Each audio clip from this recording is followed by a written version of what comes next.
For those of you that don't know me, my name is Anton Voorhees, and I am the link to the future from Oakland, California's accidental phenomenon, Hood Slam. I am also the host and commentator for Hood Slam's sister show, Guilty Lethal Action Mayhem, hashtag We Are Glam, where we shine the spotlight on women's wrestling. You can find me on social media, link the number 2, the word future, and the letters FTF, link to future FTF, and you are watching Wrestling with Regret.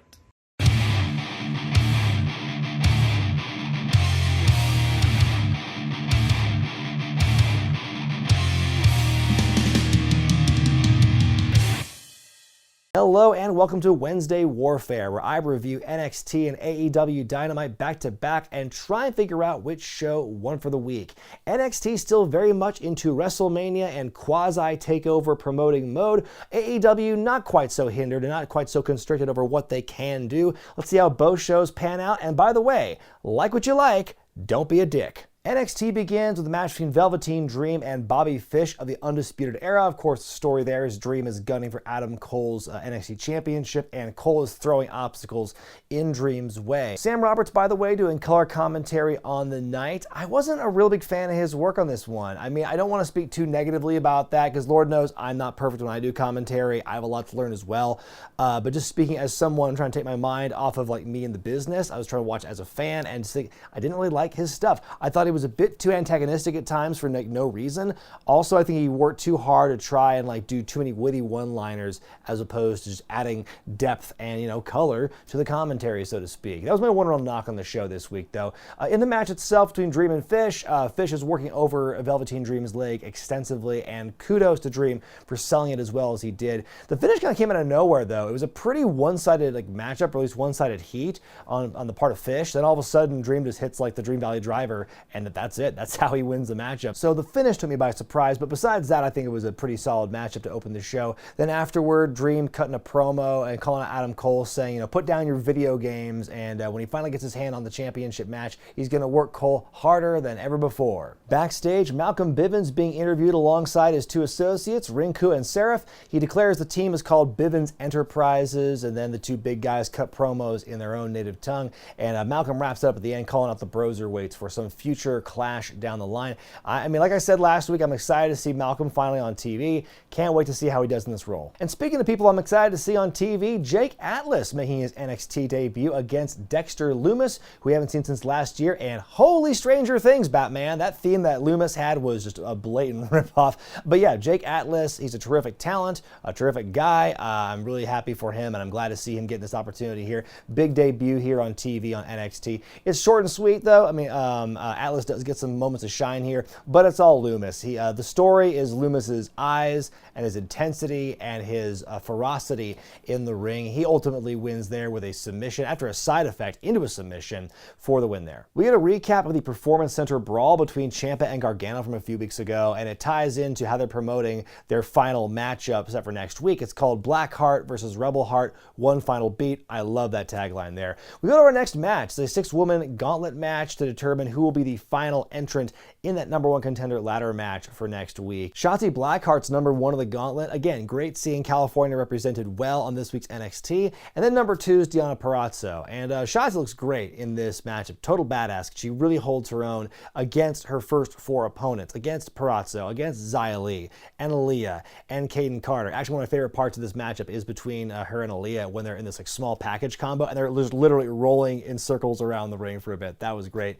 Finally, Dakota Kai is number 6. She's accompanied by Raquel Gonzalez. And after some valiant work by Shotzi, a bit of a distraction from Raquel on the outside, though, Dakota hits the Coda kick to win the matchup. And so she is the final entrant in that ladder match. And I think that's it's good storytelling, because a few weeks ago or so, when she lost the match to Mia Yim in the qualifier, that shocked me. That whole matchup, I'm like, I even said so on Wednesday Warfare.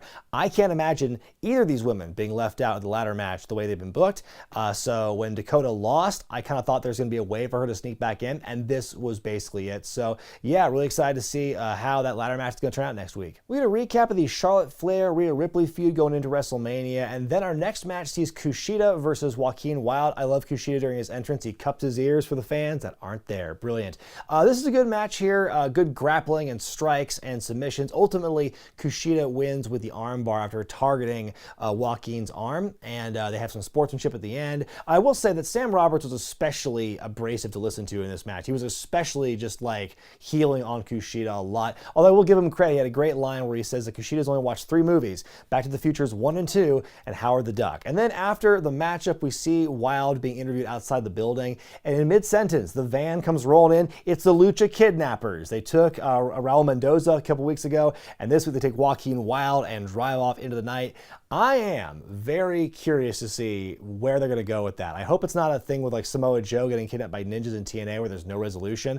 I want to see where this one's going. In your main event, it's a North American title triple threat match as Keith Lee defends against Damien Priest and Dominik Dijakovic. This was a match that was set for TakeOver Tampa, and you know this because during the matchup, the giant TakeOver logo is on the screen. I guess we got to keep things consistent for the inevitable use of that footage in hype packages. Also, one thing I liked in this matchup was during the introductions, they have like these top the screen graphics to show little stats for each of the competitors. I really enjoyed that. Let's keep that going. Keith Lee doing great big boy things in this matchup. It's all 3 guys. They're big dudes. They're doing really impressive athletic stuff. My favorite part in this match is Keith Lee catching Damien Priest mid backdrop and like power bombing him repeatedly into Dijakovic, which was really impressive. We got a double cover on Lee after like Priest and Dijakovic knock each other out. I thought that was gonna be the finish. That would have been really interesting.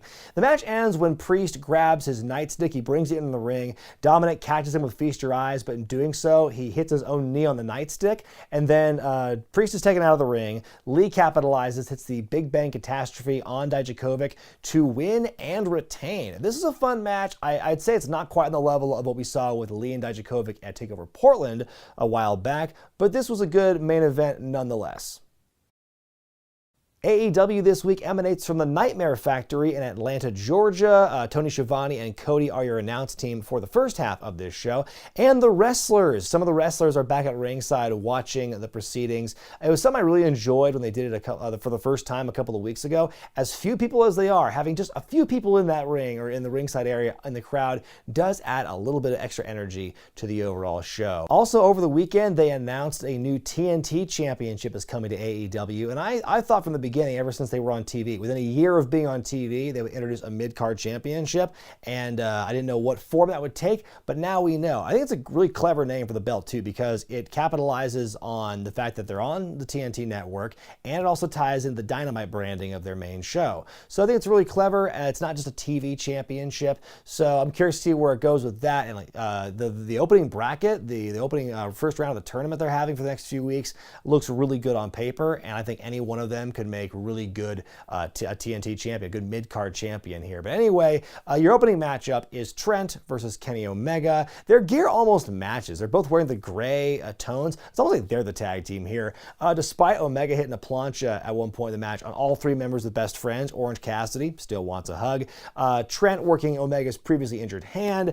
Omega, these guys just beat the hell out of each other here. And it's just like really impressive for an opening matchup for them to be just laying all on the line like that. The match is so good, and with 1 minute to go, Omega hits One Winged Angel to win the contest. And all I could think of when I was watching this match was, how is Trent Beretta typecast as a tag team guy? Like whether it's Roppongi Vice with Rocky Romero or the Best Friends with Chucky T, not taking anything away from those guys, but from what I've seen from Trent's work in New Japan and his single stuff in AEW, I don't get why he's typecast. He's a great singles wrestler, and I think he would do great on his own. I don't want to see Best Friends get broken up, but I just think that he would do so well in a singles capacity, because I've been impressed with him every time I've seen him so far in singles action. We get a recap of the Chris Jericho, Matt Hardy feud thus far, ends a little postscript with Matt Hardy saying in a separate interview that he has sentenced Chris Jericho to deletion. We then get a Hikaru Shida hype package, and then we get her in action against Anna Jay, who is a trainee of the Nightmare Factory, making her Dynamite debut here. She's pretty darn good, able to hold her own against Shida. Not much really to say about this matchup. Hikaru does win with the Michinoku driver, but yeah, solid action. Got a hype package between Jon Moxley and Jake Hager. They're going to have an empty arena match in 2 weeks for the AEW Championship. Chris Jericho and Sammy Guevara chime in for this package as well. My favorite part of this thing is, though, is at one point Hager is putting himself over. He says he has ruthless aggression. Like, probably should have picked some different words for that one, man. But anyway, they exchange some tough words. Does a really good job of building Hager up as this just like real badass threat to Moxley.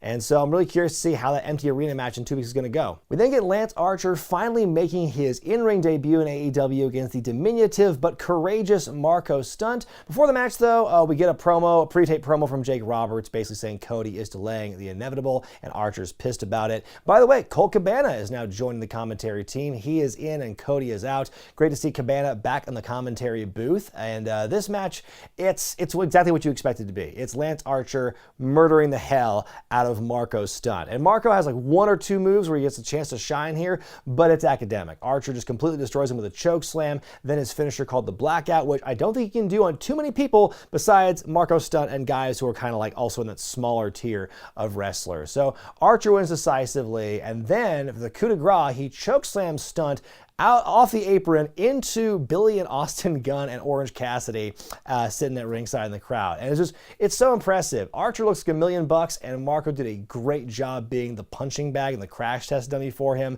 Not too many people on the roster right now in AEW who could sell as well for a big guy like Marco Stunt did. It just really put over how scary Archer is. Oh, and it wasn't even done because Archer during his entrance also beat up a guy at the ring crew at ringside during his entrance. That's how mad he was. And so, yeah, really impactful in-ring debut for Archer here. I'd say it speaks a lot more volumes than when he showed up at ringside with Jake Roberts and then didn't do anything. Brody Lee is the Exalted One, and in this week's vignette, guess what? He doesn't like people yawning in his presence. Where have we heard that one before? In our next matchup, the Natural Nightmares, which is the new team for Dustin Rhodes and QT Marshall, take on Dark Order members numbers 8 and 9. They're not given names here, and it's not really clear which one is 8 and which one is 9. QT still has the Dark Order mask he was offered recently, but he is having none of it, throws it back in their faces. Pretty academic match, this one too. Rhodes and QT have some good chemistry here, some good double team moves. They end up winning with a double team kind of flapjack maneuver. Then afterward, Brody Lee shows up and actually powerbombs one of his own minions. The guy who took the pinfall from the match itself, and then he leaves in a huff. So this is the first 2 weeks officially of Brody Lee as the Exalted One, and we've been getting all these Vince McMahon allegories. I don't know. I made my thoughts about it known last week, and there's a precedent to this. Virgil was named so as a rib on Dusty Rhodes, okay? That sort of thing has happened. We've seen these kind of ribs against like Vince McMahon or whoever's booking the competition at the time.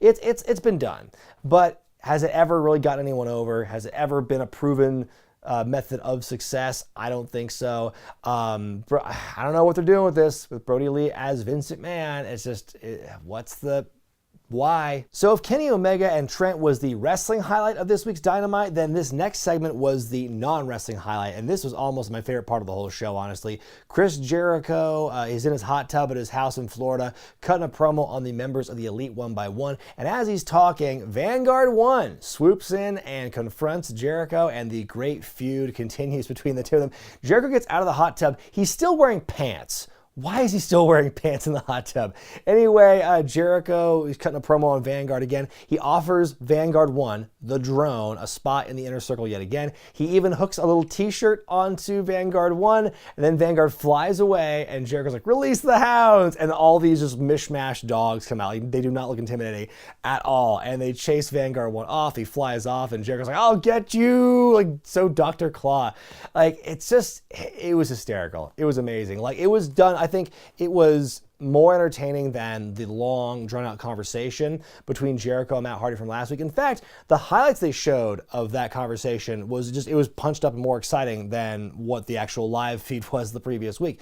But this was great. And I said before that Jericho can just so easily just hit that switch between like super serious heel or just like goofy, not taking yourself so seriously. But you are taking yourself seriously, which makes it funnier kind of heel. And he just nails it with this. Why is Chris Jericho versus a drone, like one of the most over storylines right now in 2020. We get a health update from Nick Jackson. You see him training in the ring in Rancho Cucamonga with his brother Matt, but he says he's not ready to return to the ring quite yet. We go to our main event now. It's tag team action as Cody and Darby Allin take on Shawn Spears and Sammy Guevara. Two AEW rivalries being revisited here. It's also a good build-up for the TNT title tournament in the next couple of weeks because Cody and Shawn and Sammy and Darby will be in those first round matches. By the way, I do make an appearance near the end of Sammy's latest vlog on his YouTube channel, so check that out. I got the link to that in the description and the iCard right here. Anyway, during the match, Shawn and Guevara are actively betting money on things as the match progresses. I wonder if this is turning into an angle where Shawn becomes some kind of compulsive gambler, because that's been the thing with him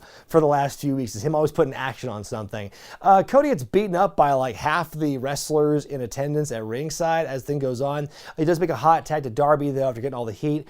Darby climbs one of the support beams, the same one I think that Kenny powerbombed Trent Beretta into at the opening matchup, and there's the coffin drop onto Shawn and Sammy. That was nuts.